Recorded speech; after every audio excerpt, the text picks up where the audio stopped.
हरे कृष्णा। तो चलिए अब मैं आप सभी को सुनाती हूँ माघ मास की कथा के महात्म का 25वां अध्याय, जो मैंने अभी तक आप सभी को 24वें अध्याय कंप्लीट करा दिए हैं। अगर आप सभी को वो सारे 24 अध्याय अच्छे लगे हों तो प्लीज़ कमेंट बॉक्स में जय श्री हरि अवश्य लिखें।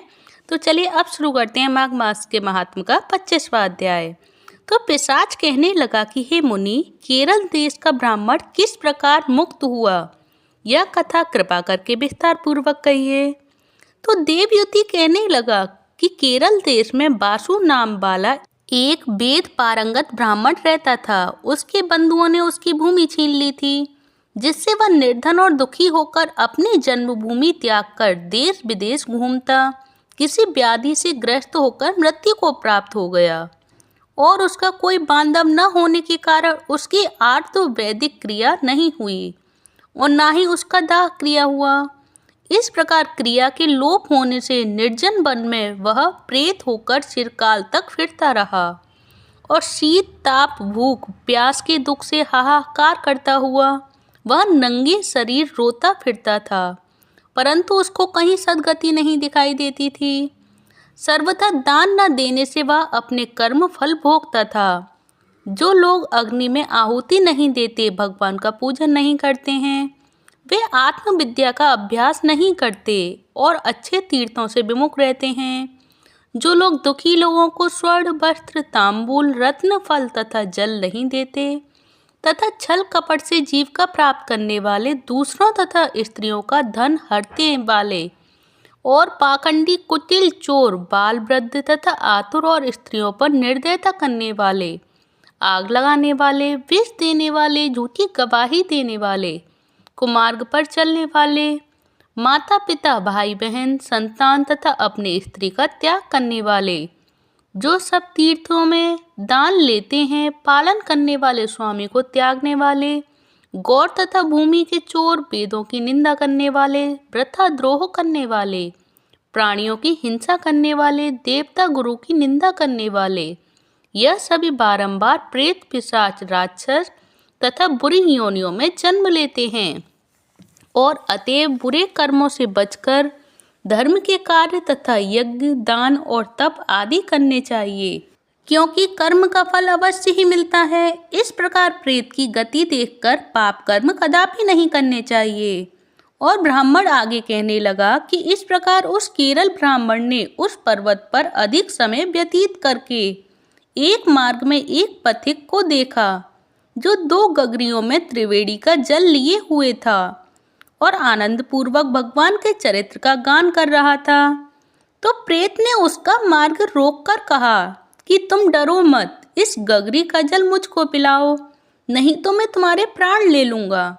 तो देवयुति कहने लगा कि दुखी दुर्बल नंगे मुरझाए हुए तुम कौन हो, पैरों से पृथ्वी को स्पर्श न करके चलते हो। तो लोमस जी कहने लगे और बोले, प्रेत यह वचन सुनकर कहने लगा कि मेरा ऐसा होने का कारण सुनो।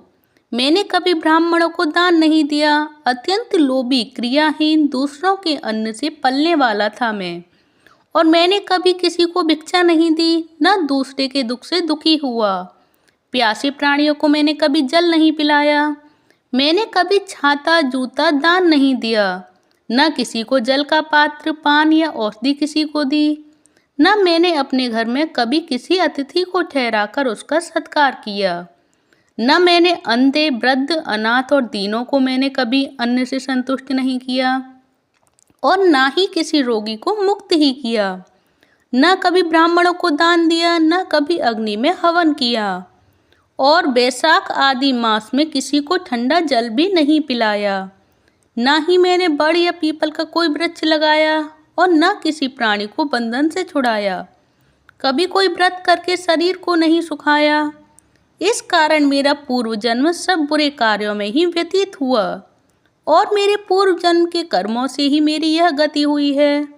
इस वन में व्याघ्र भेड़िए से बचा हुआ मांस और जंतुओं के खाने से गिरे हुए फल, वृक्षों पर लगे हुए फल तथा झरने का सुंदर जल सब ही मिलते हैं, परंतु देव इच्छा से मैं कुछ नहीं खा सकता। सर्प की तरह केवल पवन भक्षण करके जीवित व्यतीत करता हूँ मैं जीवन, और बल बुद्धि मंत्र पुरुषार्थ से लाभ हानि सुख दुख विवाह मृत्यु जीवन भोग रोग तथा वियोग में केवल भाग्य ही कारण होता है। और क्रूप मूर्ख कुकर्मी निंदित तथा पराक्रम से हीन मनुष्य भी भाग्य से ही राज्य भोगते हैं। और काणे नूले लंगड़े नीतिहीन निर्गुण नपुंसक भाग्य से राज्य प्राप्त करते हैं।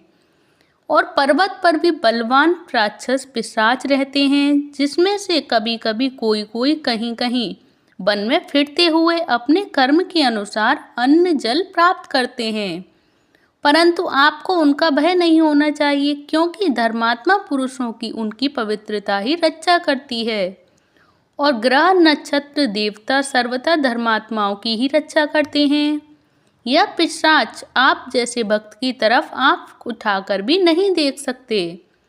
तो जो नारायण भगवान की भक्ति से पवित्र रहता है, उसको प्रेत पिशाच पूतना आदि बाधा नहीं दे सकते। और भूत बेताल पिशाच गंधर्व काफिन शाकिनी ग्रह रेवती यज्ञ मात्र ग्रह भयंकर ग्रह कृत्या सर्प कुष्मांड तथा दूसरे दुष्ट जंतु पवित्र वैष्णव की तरफ देख भी नहीं सकते। जिसकी जिह्वा पर गोविंद का नाम, हृदय में वेद तथा श्रुति विद्यमान है, जो पवित्र और दानी है, उनको कभी भय नहीं हो सकता। तो हे ब्राह्मण, इस प्रकार कर्मों का फल भोगना हुआ, मैं यहाँ रहता हूँ और इन कर्मों के फलों को भोगता हूँ, ऐसा सोचकर मैं शोक नहीं करता। एक बार मैं जम्बालिनी नदी के किनारे पर गया था। वहां पर घूमते हुए मैंने सारस के वचनों को सुना था। जय श्री हरि। तो देखिए, ये रहा माघ मास के महात्म का 25वां अध्याय जो मैंने आप सभी को सुनाया है। और इसी अध्याय में आप सभी को पता चला कि जीव जो जैसे कर्म करता है उसको उसी के अनुसार पिशाच योनि या जिसको जैसा ही कर्म के अनुसार फल भी भोगना पड़ता है, जैसे कि उस ब्राह्मण को भोगना पड़ा। तो जैसे मैंने आप सभी को सुनाया है, आप एक दूसरे के साथ शेयर कर सकते हैं। और जो मैंने आप सभी को सुनाया है माघ मास की कथा, आप इस माघ मास में अवश्य सुने, जिससे कि आप सभी को पता चलेगा कि माघ मास में सुनने से ये सभी व्रता जो भी हमारे जो कर्म होते हैं, और वो कर्म चाहे हमारे अच्छे हों या बुरे हों, उसी के अनुसार हमें आगे भी फल भोगना पड़ता है।